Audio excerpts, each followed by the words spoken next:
Well, look at you, Special Brew, messing about on the internet all nice. I'm Pete Donaldson, and it's a bumper week for video game fluff coming out in the UK, and here is some of it. Yes, he's killed the Empress. The year is 1800 and something. A mysterious plague has hit a British industrial town, a plague which turns the inhabitants into violent, dribbling psychopaths. Just imagine Sunderland now, add things like houses, running water, organised local government, that sort of thing, and you're pretty much there. Anyway, life's a bit crap for the poor of Dunwall, but pretty blinking brilliant for the rich, and being a man who's been wronged by the stuck-up poshos in the past, it's up to you to level the scores a little, shimmying up drain pipes, sashaying across rooftops, dispensing death and misery upon anyone you see fit. This is Dishonored, a game unlike every AAA release of the last few years in that it contains no multiplayer mode, no co-op. This is a game for people who enjoy storylines, throwing people off ledges and inhabiting fish. Not in the way that lonely fishermen do with Unlucky Skate, actually inhabiting them. Surely the first game since Robocod to allow you to do this. Now, I know what you're going to say. Dolphins are mammals, alright? They make milk. Delicious.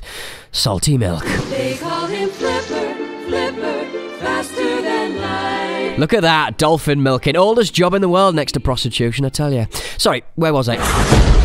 Oh yeah, Dishonored, a game in which you're frequently judged on how little mess you make, not necessarily on the end result. This ain't your Borderlands or your man versus food. And if you want a game that provides a gloriously rich, chaotic world with spells, potions, creative rooftop murder, and one that plays like a Victorian Deus Ex, you've got it all right here and more. Get it, get it, get it.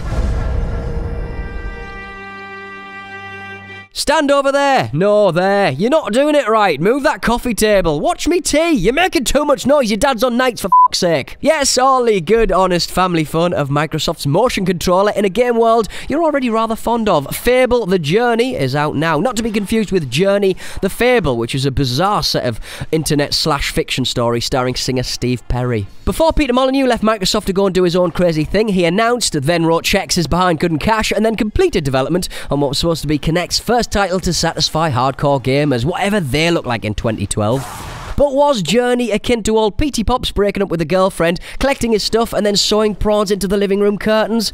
I mean, Fable's always been the stylised, fair, Belle and Sebastian listening younger brother to your more gritty fantasy RPGs, the kind of thing you'd be happy to play in front of your mam. It's Strictly, it's Potter, it's a cup of tea and a nice sit down, and who doesn't love that? Only time will tell, though, whether or not this will damage or enhance the series' rep, though we will say this, at least someone is having a crack at making the Kinect relevant to those of us who love a good yarn. Also out this week is the long-awaited XCOM Enemy Unknown. The original XCOM/UFO was kind of like the Sex Pistols 100 Club show. Every man and his dog had reportedly experienced it, but very few could tell you actually what happened. Anyway, after 3 or 4 abortive attempts to revive the franchise, plus a first-person shooter that's still in development, the turn-based strategy loveliness has finally reached the high street, with all of the verve and B-movie kookiness that made the original a must-buy. For a game with so much scale, it shouldn't really be able to make you feel so gosh darn guilty when one of your little fellas meets his maker, but it does. Put simply, you need this game in your life. Hey, heads up.